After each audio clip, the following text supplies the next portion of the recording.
네, 여러분 커피 한 잔 드시고 오셨나요? 저의 파트를 시작하려고 합니다. 저는 현장에서 그 인베스티게이터들과 5일 동안 같이 회사들을 통역하면서 느꼈던 점들을 발표를 드리고, 그 다음에 가장 최신의 동향들, 실제 사례들, 그 다음에 주요 지적사항들이 최근 트렌드가 좀 바뀌었다는 부분, 그 다음에 코로나를 겪으면서 어떤 주요 사항들이 주요 지적사항으로 나오는지, 그 다음에 궁금해하시는 사례 중심들, 최근 동향, FDA 동향들, 그 다음에 질문을 많이 받는데 그 조직도, FDA의 구성, 조직도, ORA 부서와 CDER 부서 간의 그 조직도와 그 권한, 역할, 이런 부분들을 조금 다루려고 합니다. 먼저 FDA AC 사례들이나 사례 및 지적사항들에 대해서 먼저 말씀을 드릴게요. 최근 그 지적받는 것들이 2009년도부터 2023년도까지 몇 년간의 그 주요 지적사항들을, 오브저베이션들을 저희가 좀 분석을 해봤는데, 먼저 전 세계에서 받는 그 지적받는 부분들과 우리나라에서 받는 부분들을 조금 그 분석을 해봤습니다. 애초에 그 히스토리컬리 지금 주요 지적사항들은 시험 절차 관리에 대한 CFR 211 규정의 160, 즉 이 부분이 17% 정도로 가장 단연 1위였었는데, 두 번째로 품질관리 조직의 업무 분장, 그 다음에 이런 그 책임성, 211-22조항에 대해 15% 정도 지적을 받았었는데, 최근에는 지금 DG, EG, 원료의 위해 성분들의 확인 성분 누락으로 인한 워닝 레터 발생이 증가하고 있다. 이 부분은 211-84조항들이 급격하게 늘어나고 있다는 거, 부적합 판정을 최근에 받았다. 그럼 대부분이 지금 DG, EG 이 부분이고, 글리세린, 프로필렌 글리콜, 마티톨 솔루션이랄지 이 스타치, 하이드로스테이트, 요런 성분들에 대한 EG, DEG 성분들이 주요 그 확인 시험에 대한 누락으로 최근 그 옵저베이션, 그 파인딩에 대한 지적들이 좀 늘어나고 있다는 부분 좀 분석을 해드렸고요. 당연히 CFR 파트 211 규정에서 최근 동향들이 이 부분으로 지금 가고 있는 추세들, 그 다음에 최근 발표한 그 FDA의 그 조항들, 법규들, 이런 것들 중심으로 한번 말씀을 드릴게요. 최근 우리나라에서 심사 결과를 했던 2022년도 그 코로나의 말미였죠. 2021년도에는 거의 없었고 2022년도에 7건이 있는데 7건 중에서도 실제 나왔던 건들은 그게 많지가 않고, 미르필 같은 경우는 현장에 지금 나오지 않았던 걸로 지금 추정이 돼요. 2023년도에는 14건 정도 지금 나온 걸로 조사가 됐고, 그 다음에 2024년도 3월까지예요. 현재는 16건. 즉, 지금 3월까지이기 때문에 굉장히 2023년도에 그 인스펙션이 지금 많다고 봐야 되는 거죠. 그 중에서 특이사항들은 여러분 잘 아시겠지만, 워닝 레터는 WAL로 표현을 했고요. NAI, No Action Indicated들은 그냥 합격, 부적합 없다는 뜻이죠. VAI, Voluntary Action Indicated. 이 부분은 지금 경부적합들로 지적사항을 받았는데, 카파를 통해서 여러분들이 그 코렉티브 액션을 좀 제시를 하고, 매주, 매월 이런 식으로 지금 그 카파들을 보내면서 그 팔로우업을 하는 그런 액션들이 필요하고, OAI, Official Action Indicated 말 그대로 지금 중부적합에 관한 그 지적사항들을 발표를 했고요. 그래서 2023년도의 동향을 보면 예를 들어서 14건 중에서 OAI가 한 2건 정도 보이죠. 그 다음에 14건 중에서 VAI가 몇 건, NAI가 몇 건, 이렇게 좀 확연히 보이는 부분이 있고요. 2024년도 3월까지 16건들 중에서 지금 결과가 안 나온 회사들이 좀 있어요. 근데 2022년도에 나왔던 아우딘 퓨처스가 2년 만에 2024년 3월 인스펙션을 3월 29일 날 인스펙션을 받았던 기록이 나오는데, 아직 결과는 나오지 않은 것 같아요. FDA에 공식적으로 오픈된 자료니까. 그런데 2년에 이렇게 바로 나올 수 있느냐? 이거는 통상적인 거지만, 당연히 통상적인 거고 2년마다 나올 수 있는 게 저희 그 FDA에서 주장하고 있는 가장 그 레귤러한 그 텀이죠. 그 다음에 뭐 저희가 직접 관여했었던 CIT, 그 다음에 이미인, NAI 받았었죠. 그 다음에 KS펄, VAI 받았었습니다. 그래서 한 나라에 같은 인스펙터가 나오게 된다면 같은 그 회사를 가지는 않아요. 예, 그래서 사실은 저희가 봤을 때는 지금 같이 나왔던 부분이 2023년도에 나왔던 인베스티게이터가 2024년도에 나온 케이스도 사실은 조금 보이기도 해요. 그래서 이렇게 2022년도, 23년도, 24년도까지 총 7건, 14건, 16건에 대한 분석을 한번 해봤습니다. 주요 지적사항들이 어떤 트렌드로 변해가고 있는가, 이 부분에 대해서는 현재 이 질문을 또 많이 받아요. 그 조직도가 어떻게 돼 있느냐. 특히 그 FDA의 조직에서 그 패실리티라는 그거를 보러 오시는 인베스티게이터들은 모두 그 ORA 부서, Office of Regulatory Affairs 부서에 소속이 돼 있습니다. ORA라고 부를게요. 대개는 이제 ORA 부서에 계시는 분들이 직접 패실리티를 나오는데 FDA 용어로 패실리티를 공장, 팩토리, 패실리티, 에스타빌리시먼트라고 세 가지 용어를 써요. 그래서 가끔가다 에스타빌리시먼트가 무슨 뜻이야 라고 하시는 거는 공장, 현장을 얘기하는 겁니다. 그래서 패실리티 전문가들이 ORA 부서에 구성이 돼 있고 5일 동안에 나오시는 인스펙션 그 기간 5일 동안에 이 ORA 부서에서 오신 분들이 실제로 부서 간에 화요일이나 수요일 날 피드백을 받으면서 주로 그 성분에 관한 이야기, 라벨에 관한 이야기, 그 다음에 이런 부분들을 리걸 컴플라이언스 팀에서 바로바로 이메일을 미국하고 하면서 상사하고 피드백을 바로 받고 부서 간에 그 컨설팅을 바로바로 받습니다. 그래서 ORA에서 부서에서 오신 분들은 실제로 패실리티 전문가들이고 성분이나 그 다음에 뉴드러그냐, 고시 성분이면 고시 성분이고 비고시 성분이면 누드러그나 언어프로브드 드러그, 즉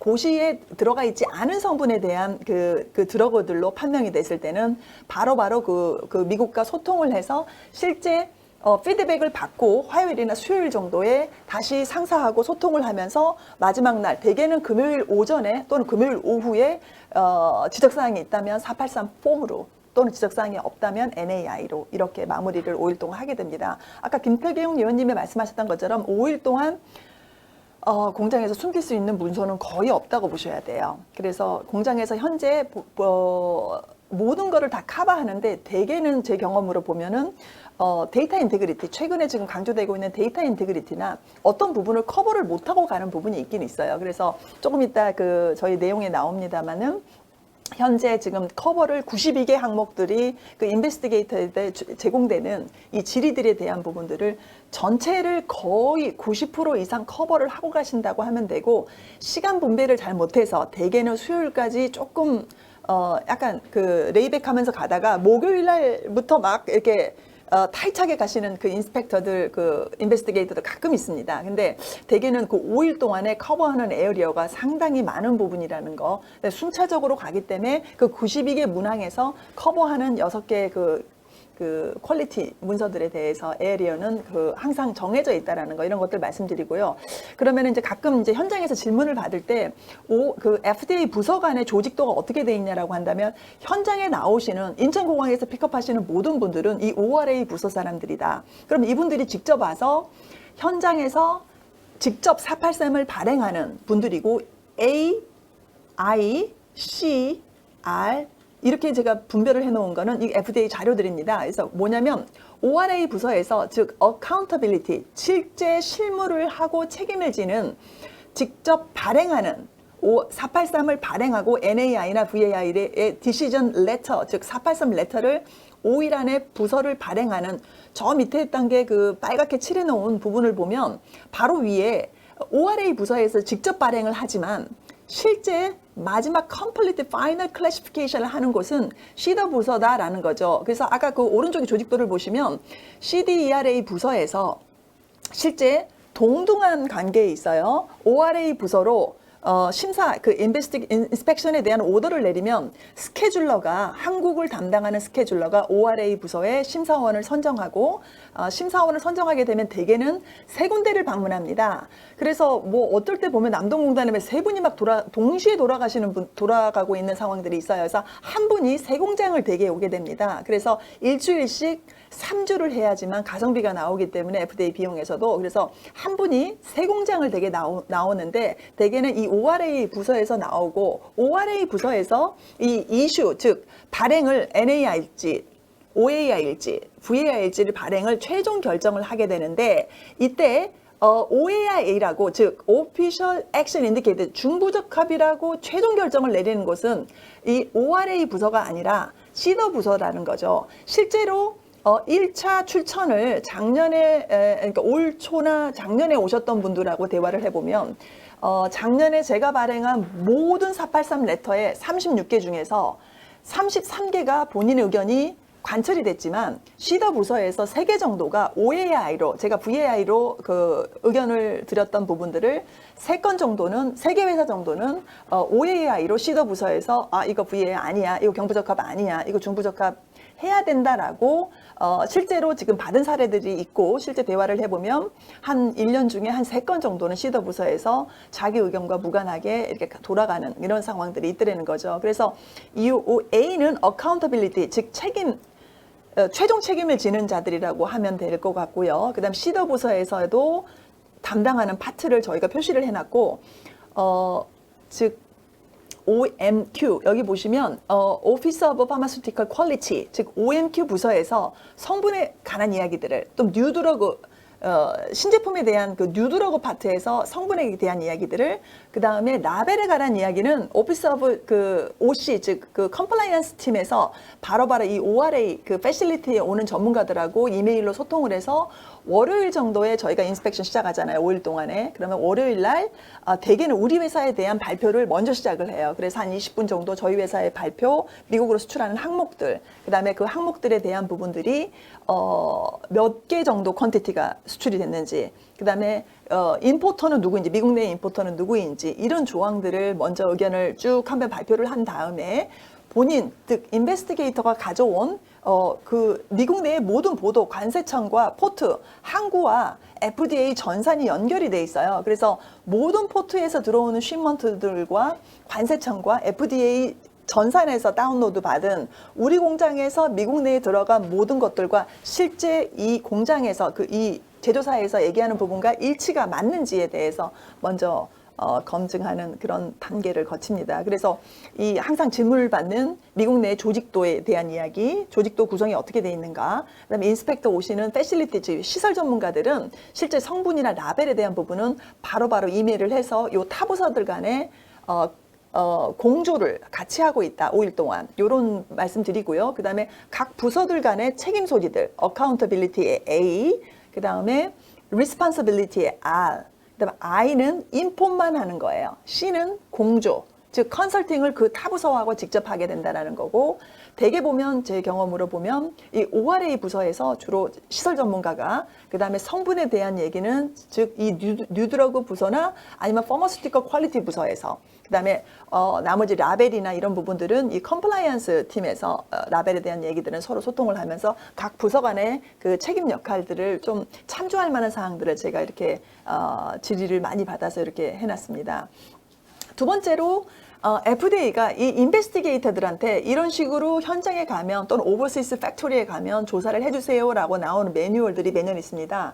이거를 그 IOM이라고 표현을 할게요. 이런 그 매뉴얼들이 있는데 지금 최근 동향 중에 가장 이제 특이한 사항은 이런 그 2024년도 2월의 버전에서 추가된 부분이 있는데 5.9항과 5.10항 두 가지 파트가 조금 특이한 사항이 있어서 저희가 이제 최신 업데이트를 해봤고요.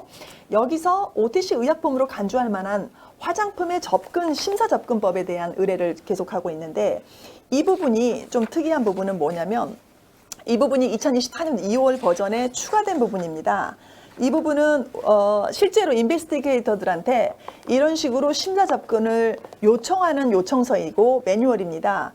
예를 들어서 5.9항에서는 금지된 성분이나 어떤 미준수되는 사항들, 그 다음에 색소 첨가물들에 대한 이야기들, 변조 방지나 이런 것들에 대한 이야기들이 제대로 표현이 되고 있는지, 모호한 안전성에 대한 부분, 그 다음에 적절한 라벨이 시행이 되고 있는지, 이 적절한 라벨에 대한 부분들을 반드시 검토해주고 갈 것, 그 다음에 적절한 라벨에 대한 마케팅에 책임을 질 수 있는 이런 부분들을 좀 강조하고 있다는 거. 5.9항이 올해 2024년 2월 인베스티게이터들의 매뉴얼에 추가가 됐다는 부분이죠.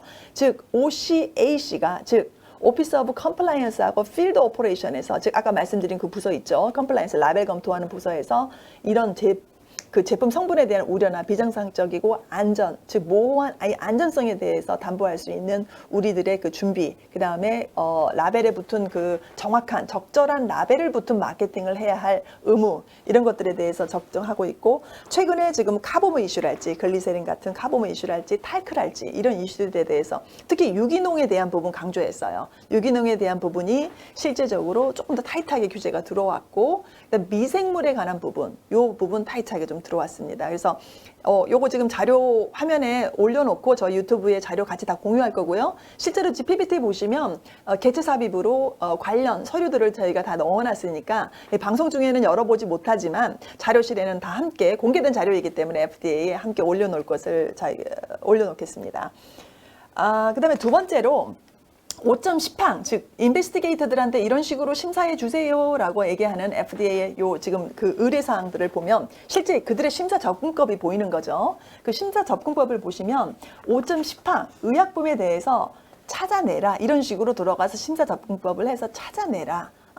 실제로 어떤 사항들이 있었냐면 미국 시장에 이미 들어가 있잖아요. 실제는 선승인이 아니라 먼저 선유통, 그 다음에 후심사가 지금 FDA의 실사의 그 본질이다 보니까 실제 유통되고 있는 이런 의약품들에 접근을 해서 실제 검역이나 반품이나 재처리 되는 것들에 대한 것들, 그다음에 거부되는 제품들, 이런 것들에 대해 식별을 할 수 있어야 되고, 추가적으로 미국 시장에 이미 진출한 것들을 실제 실험 데이터들이나 OS나 요약들, 특히 데비에이션 이런 것들을 보면서 요약할 수 있어야 되고, 그 다음에 두 번째로 등록은 돼 있고 판매를 하는가, 또는 제대로 등록을 했는가, 또는 유통되고 있는데 등록 이후에 딜리스트, 즉 취소 처리가 된 것들이 있는가, 이런 것들을 먼저 봐야 되고, 우리가 또 좀 이따가 말씀드리겠습니다만 실사 중간에 어떤 일들이 벌어지냐면 지적사항들이 많을 때, 특히 이제 중부적합으로 떨어지기 전에 공장에 실사를 오시는 그 인베스티게이터들이 실제로 다시는 수출하지 않겠다라고 하는 것들을 쓰라고 하는 이런 실사들이 좀 의뢰들이 있고, 심지어 그 FEI 그 등록까지 좀 취소를 해다오, 또는 OTC 드러그 NDC 번호를 다시는 수출하지 않겠다고 각서나 확약서들을 써다오라고 한다면, 그런 것들이 과거에는 좀 강조되지 않았는데 요즘에는 그걸 강조하고 있는 부분들이 있는데, 우리 지금 5월 31일 날 로버트 마틴 씨하고 웨비나, 지금 실시간 웨비나, 그 미국과 서울을 연결하는 웨비나에서 보시면 우리 로버트 마틴 씨는 그거를 디시브라고 표현하시더라고요. 그래서 실제로 그런 것들을 의뢰하더라도 그 날인을 하지 말아다오, 또는 그것들은 그들이 실제로 그런 요구를 하더라도 실제 따르지 않는 게 좋겠다라고 이제 표현을 하시는 부분이 있는데, 5월 31일 날 그거 이제 Q&A로 실시하고 있는 요 질의에 대해서는 좀 구체적으로 그날 저희가 물어볼 수 있도록 하고요. 그리고 5.10항, 즉 인베스티게이터들한테 심사를 이런 식으로 해주세요라고 요구하는 그 IOM 매뉴얼에 보면 실제로 등록이 제대로 됐는지, 제대로 등록된 것들이 혹시나 유통되고 있고 사용되고 있는 사항에서 딜리스트, 즉 취소돼 버린 건들이 없는지, 유통 중인 것들이 없는지를 접근을 해보자라고 하는 것들을 좀 다시 추가된 부분들이 있어서 말씀을 드리고요. 그다음에 최근에 이슈가 되고 있는, 즉 아까 첫 장에서 말씀드린 최근에 지금 지적사항들로 늘어나고 있는 부분들이 아시겠지만, 글리세린, DG, EG 시험이, USP 시험이 왜 이렇게 어렵냐라고 하는 질문들을 많이 받는데, 최근에 D사의 그 서비스를 해드리면서 EG, DG 시험을 하는 국내 업체가 없어요라고 계속해서 얘기를 해서, 저희가 지금 우리 심사위원님이 이 질문을 너무 많이 받아서 저희가 뭐 심사기관, 시험소, 즉 시험소를 알아봐 드릴 수는 없지만 왜 이런 USP 시험을 하시는 곳이 없나라고 해서 DG, EG, KP, 즉 대한약전과 그 다음에 USP 약전에 대한 부분을 번역을 해서 동일한, 어떻게 다른가를 좀 보다 보니까 거의 일치해요. GC, 그 다음에 희석제, 메탄올, 내부 표준액, 그 다음에 점액이랄지, 조작 조건이랄지, 시스템 적합성이랄지, 분석 규격까지도 다 일치하는 걸 발견하고, 저희가 콘티티에 좀 이거를 좀 해주십사 하고 의뢰를 했고, 요 개체 삽입 안 보입니다만 회사 이름 지우고 5월 지금 5월 13일 날 저희가 지금 발행을 한 콘티티의 COA를 DG, EG 시험을 하게 되었다라고 하는 거를 이 전 회사들한테는 저희가 좀 안내를 못 해드렸는데, 저희가 면밀하게 DG, EG 시험을 어떻게 할 것인가에 대해서 면밀하게 검토한 결과 이런 식으로 대한약전과 다를 게 없다라는 걸 발견하고 코티티에 좀 의뢰를 해서 고객사가 그 USB 그 COA를 받아서 FDA에 어제 밤에 늦게 제출하는 거를 제가 이메일로 확인을 했습니다. 여기서 조금 다른 부분은 시스템 적합성, 즉 시스템 스터빌리티 항목에서 약간 그 간소화된 그 대한약전이 사용한다라는 거, 이 부분이 좀 있을 수 있었고, 그래서 코티티에서 지금 현재는 DEG, EG, USB 시험을 할 수 있다라는 거, 이 부분을 좀 강조를 드리고 싶고, 그동안에 여러분들이 어렵게 생각했던 미국에 알아봐야 되나요? 시험 성적서를 이렇게 얘기했던 부분들을 실제는 이들이 그 시험소들이 시험 기관들이 많은 양을 질문을 해야지만 이게 이 항목을 셋업을 하거든요. 시험법이나 이런 것들을. 근데 실제로 지금 대한약전과 USB 기준의 DEG, EG 시험이 거의 일치한다라는 걸 증명하고 요 시험법에 대해서 별도 투자나 아니면 그 직원 훈련들이 필요 없다는 걸 아시고 나서 코티티에서 COA를 이렇게 발행해 주셨다는 거에서 어제부로 FDA에 제출하게 됐습니다. 그래서 요 부분 좀 강조를 드리고 싶고요.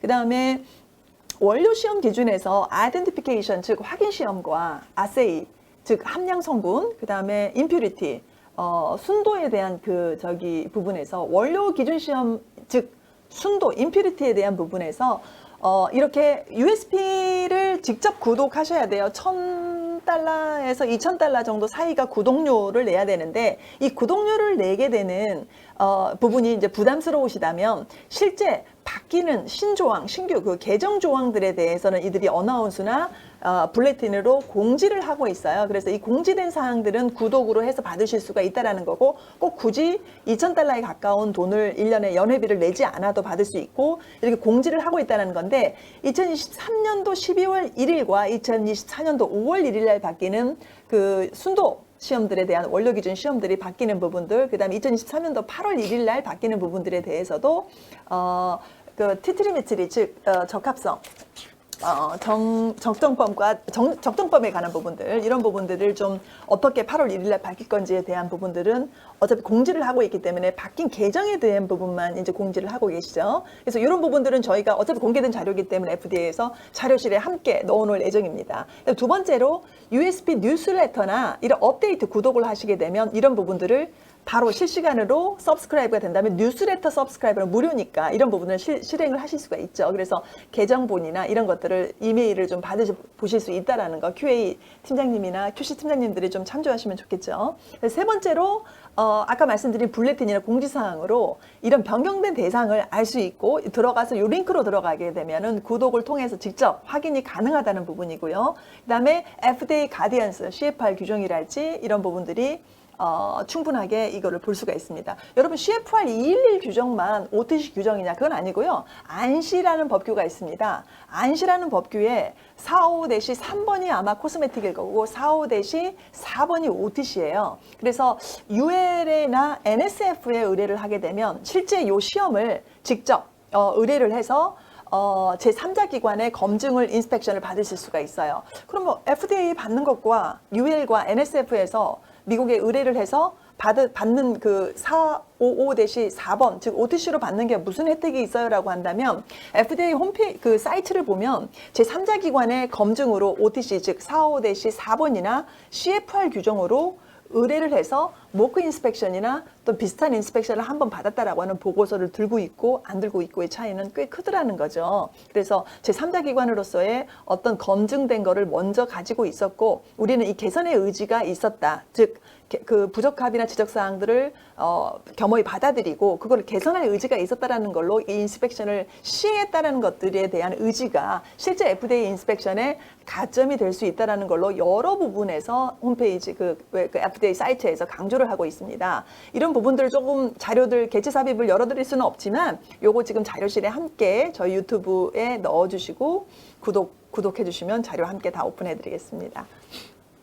두 번째로 원료 기준 시험에서 지금 보시면 두 번째로 USP 기준과 NF, 항상 USP, NF 같이 다니죠 요즘에. 그래서 USP 기준 시험법과 바뀌는 것들을 조금 더 구체적으로 이렇게 첨부 파일을 해놔서 우리 품질 부장님들, 그다음에 그 적정법이 좀 어렵죠. USB 기준이 적정법에 대한 것들, 이런 부분들 조금 안내를 드리고자 이렇게 좀 자세히 좀 해놨습니다. 이 부분들은 들어가서 하나하나 열어보시고 여러분들의 도움이 될 수 있도록 하고요. 그 다음에 불순물 말씀드렸던 요 파트에서 불순물 시험에 지금 가장 힘들어하시는 벤젠 이슈로 인한 카보모의 그 불순물 시험들에 대한 예시를 실제 이렇게 첨부 파일을 넣어놨고 실제 벤젠이 들어가지 않은 988인가요? 988이 좀 비용이 비싸다 보니까 기존에 934나 940 이런 번호들을 썼을 때에 이 벤젠을 사용하지 않는 대체 등급의 카보모 권장을 하고 있고 ICH Q3C 지침에 따라서 벤젠이 어느 적정선의 이하로 권장을 하고 있다는 얘기죠. 그래서 이런 부분들의 그 신규 법규 바뀌는 것도 요즘에 구글 트랜슬레이터나 번역기들이 잘 돼 있다 보니까 올리면 다큐멘테이션이 많아도 바로 이렇게 프린트가 1분 이내로 이렇게 대량 번역이 되거든요. 그래서 이런 자료들 여러분들이 함께 번역해서 보실 수 있다는 거죠. 그래서 이런 것들을 좀 권장해서 드리면서 요 첨부 파일들은 어차피 FDA 공개된 자료이기 때문에 어떤 부분이 개정 사항이고 어떤 부분이 불순물 시험에서 최신 트렌드가 여러분 다 아시겠지만 이제 벤젠이나 카보모 이슈랄지 DEG, EG 시험들이 국내에서 가능하다. 이런 거 좀 강조드리게 코티티에서 지금 가능하다는 거죠. 왜냐하면 DEG, EG 시험이 대한약전과 USP 약전에 일치율이 가장 높더라는 거죠. 그래서 USB 기준으로 코티티에서 DEG, EG 시험을 하게 됐다라는 거. 어제부로 L사가 COA를 발행해 주셔서 FDA로 저희 제출하는 걸 저희 이메일로 받습니다. 그다음에 부영제, 탈크에 대한 테스트들, 요것들 지금 부영제에 대한 그럼 API는 명확하잖아요. 어떻게 관리를 해야 된다. 그럼 부영제에 대한 부분들을 어떻게 관리해야 되냐. 엑스페디언트라 그러나 엑스페디언트란가요? 그래서 요 부형제에 대한 부분의 품질 특성 시험들, 탈크 테스트랄지 이런 것들 좀 자세하게 저희가 설명드린 부분들이 있습니다. 그래서 이런 부분들 지침들 자세하게 설명을 해놨고요. 최근 그 동향들을 해놨고요. 작년 2013년 9월에 이 세미나가 한번 있었어요. 유튜브에도 떠 있지만 요거를 저희가 좀 번역해서 유튜브로 좀 올려놓을 계획입니다. 그래서 요게 조금 긴 장시간인데 좀 그 꼭지를 좀 쪼개서 여기를 올려놓을 생각인데 먼저 아까 말씀드린 대로 뉴스레터나 구독을 하게 되면 이런 그 동영상이나 최신 바뀐 동향들이 바로바로 온다라는 거. 꼭 USP를 구독하지 않아도 $2,000 조금 안 되는 돈들인데 옛날에는 하드카피가 같이 왔었어요. USP $1,500 되는 돈을 내면 연회비를 내면 그 하드카피하고 그 전자를 같이 들어가서 볼 수 있는 아이디 파스워드가 주어졌는데 지금은 하드카피가 사라졌어요. 그래서 하드카피가 오지를 않고 즉 아이디 파스워드 구독료를 가지고서 USB를 접근하는데 이게 비용이 좀 적지는 않다 보니까 그 신규 개정판에 대해서만이라도 받을 수 있다면 USB 뉴스레터나 업데이트 구독 이런 것들을 하실 수 있다는 레퍼런스를 한 번 더 여기 드리고요. 그다음에 작년에 유용한 그 정보로서는 2023년 9월에 했던 요 세미나를 저희가 좀 번역해서 유튜브로 한 번 더 다시 보기로 좀 번역해서 좀 올려드릴 계획입니다. 이 부분 말씀드리고요. 저희 그 GSC 서비스 영역에서 저희가 그럼 어떤 서비스를 해드리느냐라고 하는 부분들은 먼저 요 위에 있는 그 순차적으로 이렇게 좀 설명을 해드렸습니다. 모크 인스펙션, 즉 개보디시라고 하는 부분들을 저희가 실시를 해드리면 모크 인스펙션에서는 2-3일 정도 저희가 그 심사위원들이 가서 현재의 우리 그 QMS 시스템과 현재 그 미국 FDA의 인스펙션을 받을 수 있는 준비 상태가 어느 정도 갭이 나는지를 먼저 파악을 해드려요. 그래서 이때 그 21 CFR 211 규정에 맞춰서 어느 부분들이 지금 채워져야 된다라고 하는 리포트를 만들어 드리고 이때 안시를 원한다 이러면은 뭐 안시 4, 5, 4시 5번, 4번, 5번 이것도 좀 비교를 좀 해드릴 수 있어요. 왜냐하면 안시의 OTC 규정과 CFR의 그 OTC 규정들의 이런 부분들 이런 것들을 좀 비교해서 같이 해드릴 수가 있고 최근 가장 이슈가 되고 있는 데이터 무결성에 대한 부분들이 많이 커버를 해요. 작년 7월에 왔던 그 K라는 업체에서는 제가 꼭 말씀드리고 싶은 거는 첫날 QC랩에서 ICP 매스 기계 앞에서 저희가 한 4시간을 서 있었던 기억이 있습니다. 항상 제가 말씀드리지만 그 바탕화면의 휴지통과 실제 그 QC랩에 있는 그 휴지통, 실제 휴지통을 꼭 비우시기를 우리 김태경 형님도 많이 강조를 하고 저희도 강조를 하는데 QC랩의 ICP 매스 앞에서 4시간을 떠나지를 않으시는데 그게 뭐냐면 바탕화면에 있는 그 쓰레기통을 비우지 않았고 실험 데이터들이 실제로 버려지는 이런 데이터들과 실제 쓰레기통을 열어서 그날 작년 업체는 아니지만 올해 업체 중에는 실제 쓰레기통을 열어서 찢어진 종이들을 지금 발견하는 것들을 실제 사례들이 많이 있습니다. 그래서 항상 말씀드리지만 인스펙션 전에 바탕화면에 그 QC랩의 쓰레기통, 그 다음에 실제 지금 쓰레기통 이런 것들 좀 조사를 꼭 한 번씩 해주십사 부탁드리고요. 데이터 무결성이라는 큰 그 새로운 항목이 굉장히 어려워요. 우리 화장품사에서는. 에스텔로데의 그 179개 문항 중에서 뒤에 160번부터 179번 문항이 이 데이터 인테그리티가 들어왔으면 우리나라에서도 제약에서는 이 데이터 무결성, 데이터 인테그리티가 의무사항입니다. 근데 화장품에서는 지금 내려오기 시작을 했어요. 그래서 FDA 인스펙션에서도 이 부분이 추가가 됐다는 거, 이 부분 좀 말씀을 드리고요. 데이터 그럼 무결성이 무엇이냐라고 한다면 큰 엄브렐라 안에 여러분들 프리 오디시랄지 프로젝트 구축을 할 때 절차서의 SOP도 들어가야 되지만 실제 그 QC랩에서 오디트 트레일, 아까 우리 그 김태경 의원님이 강조하셨던 오디트 트레일의 데이터 분석이 프리빌리지드, 즉 권한 부여가 제대로 돼 있는가, 이 분석을 하고 있는가, 또는 분석을 해서 이 경고를 어떻게 지금 저희가 적용을 할 것인가, 이거에 대한 점검 일지는 어떻게 하고 있는가, 오디트 트레일에 대한 부분들이 실제로 현장에서는 이루어지지 않고 있어요. 그리고 그걸 뽑아보지도 않아요.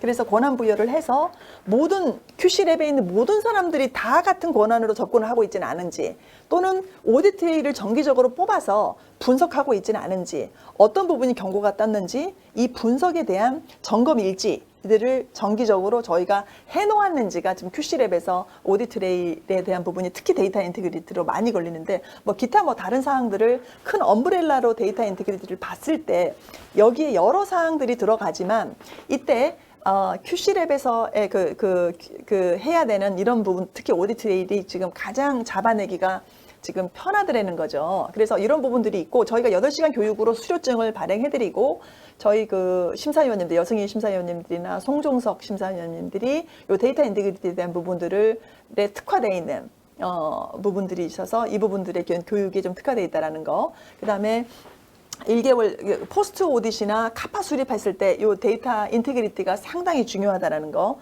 되게 카파를 할 때 이런 업체들이 있어요. 제가 부분 계약을 해도 되나요? 라고 한다는데, 카파에서는 QMS SOP 리스트도 보내야 되지만 데이터 인테그리티도 보여야 되기 때문에 부분 카파를 하다 보면 SOP 보내야 되고 데이터 인테그리티 보내야 되고 이런 부분들이 꽤 있어요. 그래서 순차적으로 가다 보면 전체를 커버하는 이런 것들이 그 바라보는 시각이 조금 더 와이드하다, 이 말씀을 드릴 수 있고요.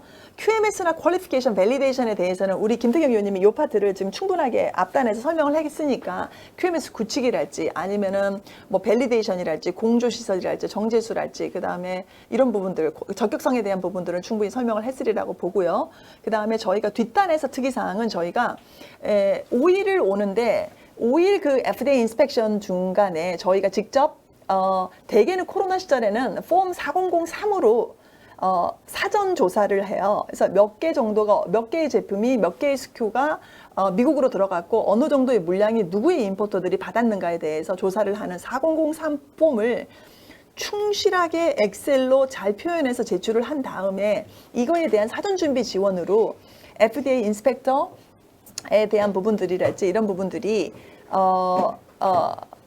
그 준비가 돼야 되고, 특히 FDA 인스펙터들의 그 어느 부분이 한 달 전에는 거의 다 알거든요. FDA 인스펙터, 그 인베스티게이터들이 나오면 그들의 과거 이력들, 즉 어느 회사에 어떤 지적을 했는가를 꼭 분석을 해드려요. 왜 그러냐면 우리 교수님들, 학교의 교수님들이 기출 문제들이 비슷비슷하듯이 기존에 어떤 지적을 했는지에 따라서 그분의 성향이 주로 QC랩에서 주로 현장의 어느 부분에서 밸리데이션에서 어떤 지적을 많이 하고 있구나는 그 사람의 개인 커리어, 과거 그 업무 경력하고 아주 관련이 많기 때문에 이런 부분에 대한 특이사항들, 인베스티게이터들의 과거 심사 이력이나 그 심사원의 성향이랄지 이런 부분들이 있어요. 그래서 FDA 오디터들의 5일 동안의 회의록을 꼭 제출을 해야 되는데 매일매일 이루어지는 그 심사에 대한 회의록들을 써드리고 이 부분에 대한 그 오디트 코디네이터를 저희가 해드리면서 통역을 해드리는데, 전문 통역사들이 아무리 그 통번역 그 학원을 나오신 대학원을 나오신 분들이 붙어도 이 부분에 대해서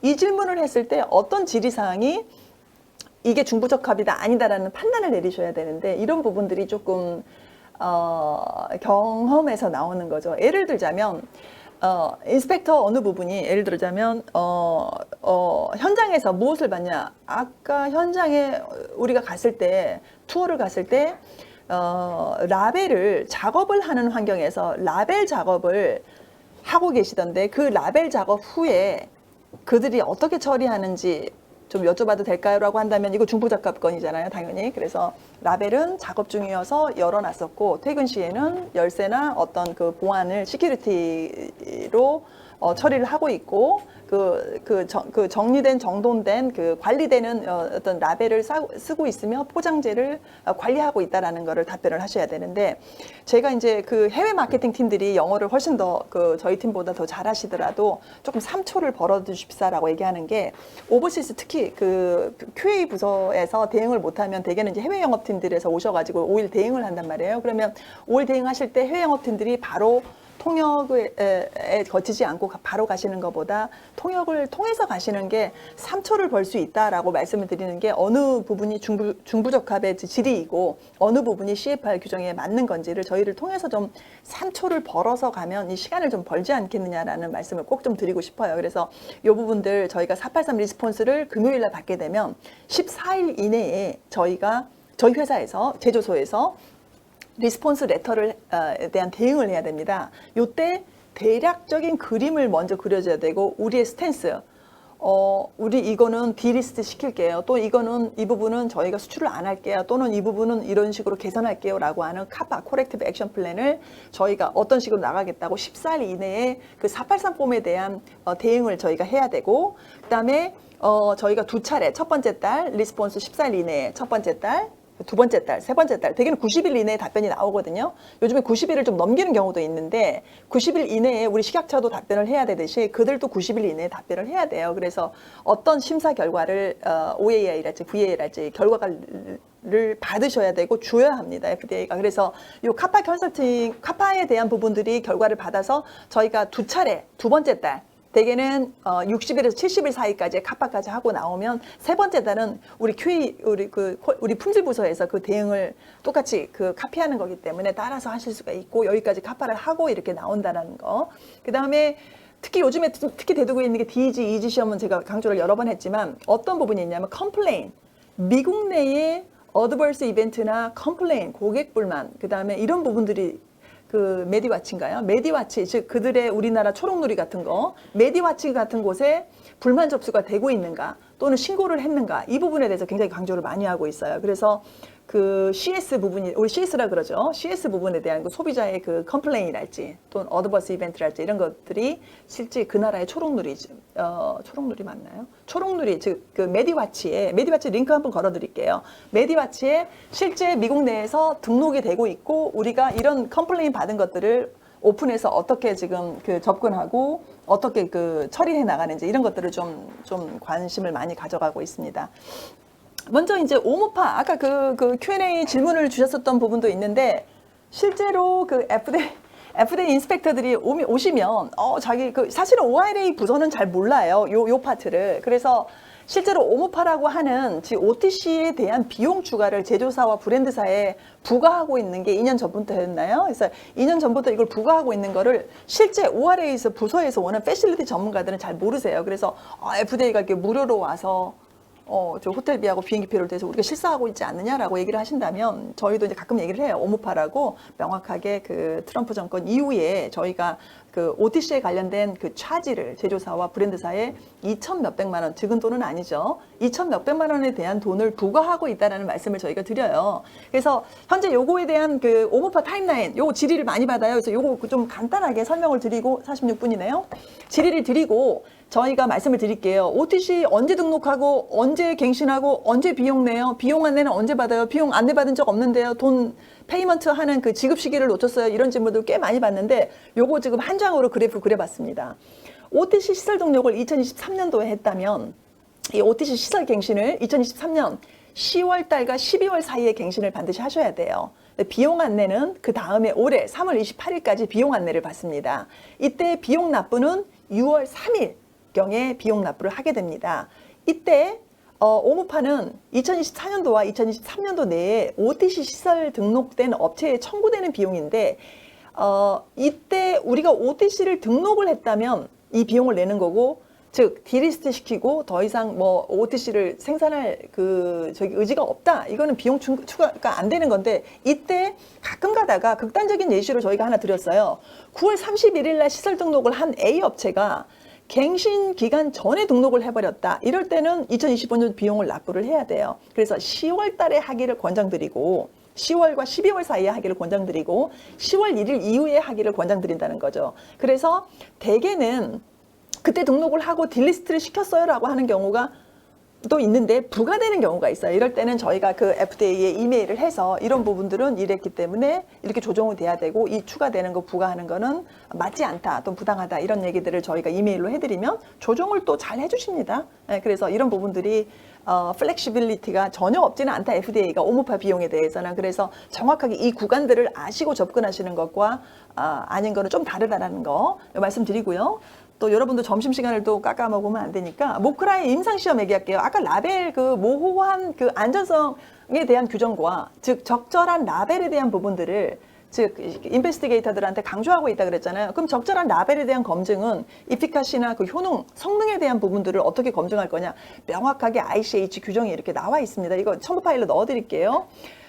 가장 여기서 강조하고 싶은 부분은, 현재 미국 FDA 인정하는 기관이 미국 내에서만 해야 된다는 규정은 없어요. 기관의 영문 보고서에 따라서 당연히 IRB를 해서 화장품에 맞는 클레임을 사용할 수 있다라고 판단이 된다면 국내에서 하든 미국에서 하든 크게 관여하고 있지는 않지만 반드시 IRB나 IEC 규정에 맞게, 국제적인 규정에 맞게 이 시험을 했는가에 대한 그 문제는 생기겠죠. 그래서 요거를 마지막으로 저희가 현재 오늘 대략적인 웨비나를 좀 오늘 마치고요. 5월 31일 날 2024년 1월 31일 날 퇴직하신, 즉 이미인과 CNT 드림, 그다음에 애경 산업을 직접 마지막 1월 달 마지막 인베스티게이션을 하고 11월에 인베스티게이션을 하고 퇴직을 바로 직전에 하신 1월 30일 2024년 1월에 심사하신 퇴직하신 로버트 마틴, 영어로는 그냥 밥이라고 불러달라 그러는데, 이 밥과 직접 저희가 미국과 저희를 잇는 실시간 Q&A 분석, 요때 좀 질의들을 좀 많이 해주세요. 왜냐하면 사전 구글 폼으로 사전 질의를 좀 수요 조사를 하고 있습니다.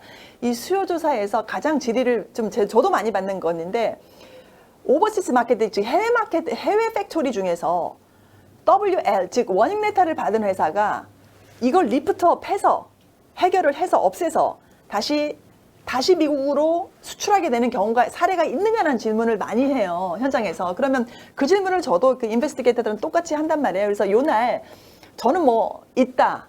물론 내수 공장보다 어렵다. 하지만 있다. 전혀 자기는 많이 그거를 리프트업 하고 다녔기 때문에 없진 않다. 이런 사례들을 답변을 받았지만, 현장에서 실제 우리 품질 팀장님들은 소문이 이렇게 무성하잖아요. 그러다 보면은 OTC에 대한 규정들이 실제로 해외 공장에서는 리프트업한 사례들이 없다. 이런 것들에 대한 실제 질의들을 사전 수요 조사를 해서 여러분들한테 구글 폼을 돌리고 있기 때문에 5월 31일 날, 좀 짧아요. 그때는 2시간 아니고 1시간 만에 좀 끝내는데, 주요 질문들 좀 늘어진다고 해서 끊지는 않으실 것 같은데, 일단 미국하고 저희하고 실시간 줌과 라이브 방송으로 실시하는 5월 31일 10시 같은 시간입니다. 10시에 하는 오늘 웨비나 이름이 끝장내기인가요? 그날은 찢었다. OTC, FDA, GMP 찢었다. 요 세미나 웨비나로 여러분 한번 찾아뵙겠습니다. 자, 질의 한번 받을게요. 질의 한번.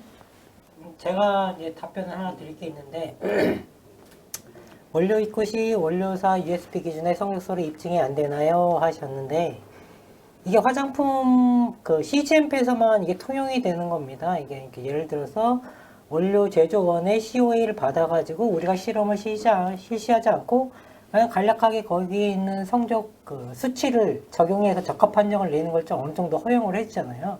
근데 OTC에서는 이게 어떻게 보면 말도 안 되는 행위입니다. 왜냐면 원료 제조원에서 보내준 원료의 성적이 적합하다는 성적을 우리가 과연 100% 믿을 수 있느냐 없느냐 하기 때문에, 우리가 원료를 받으면 우리는 무조건 시험에 달 의무가 무조건 있습니다. 근데 우리가 이제 고민하는 바는 뭐냐면, 과연 USP 공정서에 등재되어 있는 모든 시험 항목을 하냐 마냐 이거에 대한 고민을 하셔야 돼요. 그러니까 예를 들어서 저희 같은 경우에는 안내를 해드릴 때 주성분 있지 않습니까? OTC에는 무조건 그 주성분 API가 존재하는데 최소한 API는 USP 공정서에 등재되어 있는 시험 항목을 무조건 실시를 하셔야 됩니다. 근데 그 항목 중에 일부 우리가 할 수 없는 시험 항목일 경우에는 이거는 외부 그 분석기관에 의뢰하셔갖고 데이터를 받으신 다음에 그거를 차용하셔가지고 적합 판정을 내리셔야 돼요. 부영제 같은 경우에도 가급적이면 USB 공정서에 등재되어 있는 부영제 같은 경우에는 가급적이면 하라라고 말씀을 드려요. 근데 이게 갭 차이가 있지 않습니까? USB 공정서는 제약 베이스고 우리는 화장품 원료 같은 경우는 USB 공정서에 등재되어 있지 않은 부형제들이 존재하는 경우가 많아요. 그럴 경우에는 제조원의 시험 항목을 차용하고 거기에 있는 데이터를 조금 소급해서 적합 판정을 내려도 된다 이렇게 생각하셔야 돼요. 이해가 되십니까? 예, USP 공정서에 있는 시험 방법들을 그대로 하셔야 돼요. 예를 들어서 우리가 LC를 분석하실 때 컬럼의 길이만 바뀌어도 MV를 하셔야 돼요. 그리고 예를 들어서 우리 기능성 화장품 그 시험법이 국내 규정에 있지 않습니까? 가이드. 그거 따라서 하셔도 보안을 맞아요. USB 공정서에 있는 시험법하고 차이가 있느냐 없느냐 이걸 검증한 자료를 보내달라고 합니다. 만약에 다르다면 지금 결과가 동일하다. 예, 대처를 가능합니다. 만약에 근데 우리가 예를 들어서 USB 공정서에 있는 시험하고 그 다음에 국내 가이드 있지 않습니까? 기능성 화장품 시험법하고 다른 경우가 있잖아요. 그럼 이거에 대해서 편차가 없다는 검증 보고서를 만들어서 제출하면은 카파가 적용이 되는데 가이드에도 없는 시험 방법을 차용했을 경우는 MV 자료를 무조건 만드셔가지고 시험법을 적용시키셔야 됩니다. 이해가 되시나요? 근데 MV 할 사람들이 이렇게 많지가 않으니까 MV까지. 그래서 갑자기 OTC 제품이라고 하면 USB 공정서에 있는 시험 방법을 다 하셔야 된다고 보셔야 돼요. 항목도 전부 다. 주리님 한번 그 질의 주셨는데요. 그럼 OTC에 사용되는 원료만 모든 시험을 진행해야 그렇죠. 맞아요. 일반 화장품까지 사용하는 원료까지 그렇게 확대할 필요는 없습니다. 얘네들 관점은 OTC 제품에 들어간 원료만 대상으로 하기 때문에. 따로 보관장소는 따로 안 두셔도 상관이 없습니다. 김현정님 질문 한번 받을게요. OTC 제품 생산을 하는 공장의 경우 OTC 공장 심사를 완료한 뒤에 OTC 제품을 생산할 때 생산되는 OTC 제품에 대해서는 따로 발리데이션을 할 필요가 없나요? 이미 공장 심사를 진행했던 해당 제품에 대한 발리데이션에 대한 제출이 가능한가요? 만약에 선제적으로 OTC 공장 심사를 받았으면 카파로 이제 밸리데이션이나 적격성을 안 했다고 이제 카파를 받지 않습니까? 그럼 저희가 483을 받은 이후에 계획서 형태로 먼저 선 제출을 하시면 됩니다. 언제까지 이 부분에 대해서 실시하고 내시겠다. 뭐 적격성은 A라는 설비는 여기까지 내고 만약에 밸리데이션이 안 됐다고 하시면 여기 단계에서 여기까지 실시하고 요 다음 단계에서는 여기까지 실시하겠다. 예를 들어서 뭐 계획. PV는 언제까지 내고 CV는 언제까지 내고 이런 계획을 제출하신 다음에 그 이후에 그 기간에 그거에 대한 프로토콜하고 레포트를 제출하시면 카파가 이제 적용이 이제 넘어가시게 되는 거죠. 그러니까 후에 밸리데이션 하셔야죠. 카파로 남기셨다면. 근데 이 점도 중요한 것 같아요. 발리데이션이 안 돼 있다고 해서 중부적합을 꼭 때리는 경우가 있었냐. 근데 카파로 남겨지기 때문에 483으로 내려지면은 그걸 해결하셔야 돼요. 그렇죠. 그렇기 때문에 계획서를 내고 그 기간에 그걸 실시하시고 그 보고서는 무조건 제출하셔야 카파 처리가 되십니다. 그쵸. 카파 처리가 안 되시면 NAI가 내려지지 않으시겠죠. 그렇죠. 근데 이제 그 밸리데이션 어느 파트가 안 돼 있다고 그래서 다 중부적합이냐? 그건 아니더라는 거죠. 네, 그래서 중부적합은 아니더라도 개선을 하셔야 됩니다. 개선을 하고 어떤 식으로 개선하겠다고 해서 예를 들어서 CSV가 안 돼 있다고 해서 지적받은 회사가 최근에 전혀 없잖아요. 사실은 그렇잖아요. CSV가 강조하고 있지만 CSV 안 돼 있다고 해서 지적받은 회사들이 최근에 우리나라에 없어요. 그러면은 밸리데이션 어느 파트는 돼 있는데 모든 이제 지적사항들이 인지를 하고 있느냐, 시행하고 있느냐, 인지조차 못하고 시행 안 하고 있느냐, 이 차이기 때문에 실제 밸리데이션을 어떤 부분을 다른 부분들을 다 했는데 어느 부분이 빠졌다고 해서 그게 지금 중부적합의 사항이 돼서 개선해 나갈 수 있는. 그 상세적으로 말씀을 드리면 밸리데이션은 무조건 하셔야 되고 그쵸. 안 되겠다고 떨어지는 건 아니고